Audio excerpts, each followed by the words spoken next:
For 400 years, the armies of Kairos the Overlord have swept across the known world. All who stood against them fell before their might.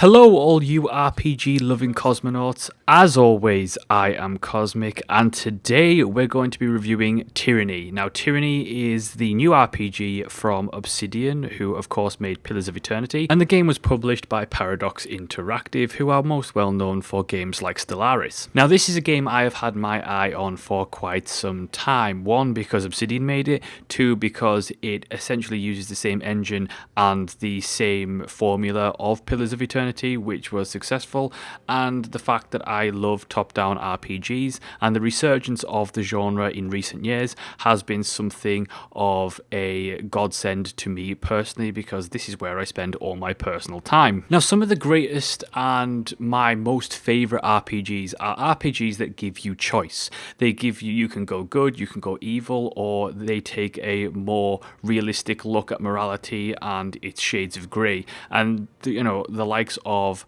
the original Knights of the Old Republic, Mass Effect 2, that kind of thing, all gave you choices whereby you would have consequences for your actions that you took. Tyranny and Pillars of Eternity are games also like that. They offer choice and consequences. Tyranny is a little bit of a twist though. The great thing about Tyranny is its premise and its setting for the main story.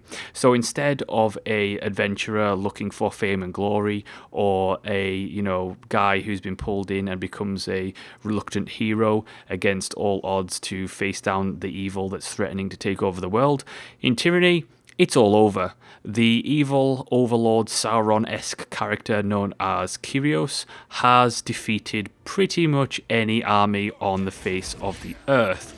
The battle is over, she rules everything, and now it is a case of living out your lives under that tyrannical rule. So the game places you in the role of a newly appointed Fatebinder. Now a Fatebinder is someone who is essentially acts like a Judge Dredd character of the fantasy world. You are judge, jury and executioner. Your word is law. It is your job to go into the lands and basically enforce Kyrios' laws and interpret them so that you can implement that into the savages of the nations. Now the premise of the game is based around the idea that the Overlord Kyrios has taken over the land and you don't really get to see her. She is way back somewhere in a stronghold and she never really gets seen. You as a Fatebinder are aligned with the court of Tunon. Now Tunon is an Archon, and there are several Archons in the world, and Archons are essentially the hands of Kyrios. So they are beings of immense power. One, maybe commands an army. Tunon, for example, is the Archon of Justice, so he handles the interpretation and implementation of Kyrios' law in conquered lands. There is an Archon of War, who is called Graven Ash, and he has basically the most elite fighting force the world has ever seen, and so on and so forth. So let's get down to the mechanics. First, you've got the character creation. I really liked the character creation. It was very Pillars of Eternity style. There wasn't much in the way of appearance and race. There is only really a couple of races in the game that are ever shown, and you only get to be a human, which was a little bit disappointing, especially because Pillars of Eternity offered you so much variety in the racial choices that you could be. You have very limited facial options too for both genders, which was a little disappointing. However, where the character customization does pick up is in appearance options. So you have, various tattoos. You can color your adornments whichever way you want. You also get to create your own army banner that will be used in the game, and there's a couple of customization choices there available, so you can pretty much create a somewhat unique character. But I wasn't blown away with the depth of the character customization in the appearance sense. Where it does get interesting is, of course, on the statistical level.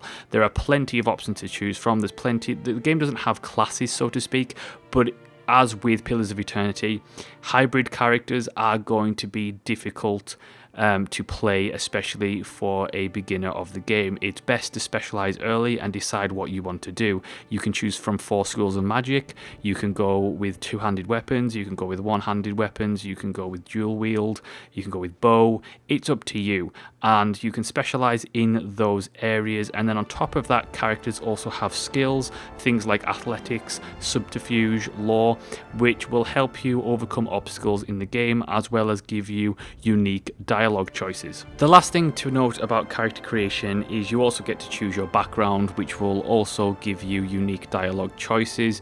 They aren't as frequent as the skills and the character checks, but it does offer some unique points within the story as they come along. Now, moving from character creation to character progression, very, again, Pillars of Eternity style. You level up, you will be able to spend points improving your core stats, such as strength, such as stamina, that kind of thing, and then you also get to choose an ability from skill trees. Now, there's a wide range of abilities to choose for your character. Your character has the most skill trees. Now, you will also pick up companions. Now, companions also have their own specialized skill trees that will not be related to yours. So it's ultimately about forming a party that really complements each other. So if you've chosen a character that is going to be a ranged damage dealer via ranged bows, for example, then you really want to choose your party members to complement that. So maybe you want, a couple of people who are going to be melee focused to take the heat off you. As you progress in the game will have a stronghold system similar to the one in Pillars of Eternity, but it does distance itself in several ways. So in Pillars of Eternity, you had a base where you were able to return to research items, craft, and of course do various quests. In Tyranny, you don't have a single location. Dotted around the region of the world that you'll be exploring are tiers, which are essentially giant spires that exceed going past the clouds, and you are the only person who can get to the top of these. Once you have claimed a spire, you are able to upgrade that spire with a variety of different facilities. So one spire can have an infirmary, the other spire can have a forge for crafting weaponry and items, etc, etc. Now, once you've done that, tiers also act as instant transport, so that it makes it easier to get around the world, because you can just instantly transport to a nearby spire that you control, and it saves time having to travel through the world map. Spires are also a place that members of your party who are not in your current party but you have picked up as companions will spend their time training, and they will gain level experience as you do as well out in the field. So if you ever want to switch out your party, you can, and they will be at the same level as you. Characters themselves are a massive highlight of Tyranny. The character design is fantastic. Each character looks different, has a different backstory, has a different personality, and there's a wide range of characters that I just fell in love with. I love Barrick, for example, who is essentially a soldier who is encased in armor because he went through an edict of storms, and he's encased in armor, so he can't get out of his armor. He's fantastic. There's the Beast Woman, which is essentially like a giant werewolf. She's really funny and really quite a character to deal with. And there's so many characters in there, and I don't want to mention too many because it'll spoil it. There's so many characters that you can pick up as companions that really do offer good side stories, really a major additions to the main story as well, and they are voice acted, each of them. They're not all of the text is voice acted, but the voice acting that's in there is very, very good. It is clear straight from the outset, especially if you've played Pillars of Eternity, that Tyranny has used the same formula. Obsidian have created a formula for top-down RPGs with Pillars of Eternity that they are continuing to use, and Tyranny is the first example of that. It plays exactly like Pillars of Eternity, which is no bad thing, I might add, but it plays the same, it feels the same, but also it feels the same in the sense that, this is very much like Pillars of Eternity, but it does enough in there to make it unique, and combat is a perfect example of this. So the combat is pretty much point for point the same as Pillars of Eternity in terms of controls, in terms of how the system works, but you have some unique additions to the combat, particularly in the form of abilities. So not only you do have characters' individual abilities, but you also have character combos. So your character and a member of your party will, if they have a bond, they will unlock a combo ability. Now these combo abilities are powerful attacks or buffs or debuffs that can be used, and they take up both characters' action times. So both of your characters will be used to summon this combo ability, and they are absolutely devastating. On top of that, you also have special items called artifacts. They have abilities. You have reputation abilities, which brings me nicely onto reputation, which is essentially a system where through your choices and your actions, you will either gain favor or disfavor with certain factions. You can gain loyalty or wrath with certain characters, and depending on how far you go up the individual scales of that reputation bar, you can also unlock certain abilities via that. What this essentially forms into is a really in-depth combat system. There is tons of choices which give you tons of options and tactical depth that Pillars definitely did have, but I think it's certainly been expanded upon here. Where Tyranny really stands out from Pillars of Eternity is in its story, is in its setting, and of course its dialogue and choices and consequences. I think that the setting is absolutely superb. They like to use, sometimes it's good to be evil, and that is very, very true. In Tyranny, you are playing someone who is part and parcel of the evil overlord's regime. It is a case of you cannot go out there and overtly go against the overlord, because if you do that, you will die. People will report you. It's a case of if you want to be good and help, those civilians heading to get their heads chopped off, or trying to save a tribe of beastmen from being slain, that kind of thing. If you want to do good in the world, you have to use your position as a judge, jury, and executioner of the world to your advantage. Use Kyros's law and the knowledge of that law to maybe get someone off on a technicality. And it is very much a case of trying to do good within the confines of a tyrannical regime. It's a nice break from more traditional fantasy storylines, because it puts you in a position from the very start where people aren't going to like you. You are part of this conquering regime that the people have animosity towards you. Not only that, but the people within the regime itself don't trust each other. They're all suspicious of each other. They're suspicious of rebellion. They're suspicious of, their own ambition and trying to get power under Kyros. And it is very much a case of you feel very much alone in that regard. You have to weigh up your choices in the game very, very carefully. Make sure that you are playing to your advantage rather than to someone else's. Make sure that you've weighed up the consequences of your actions, because it could all go downhill at any time.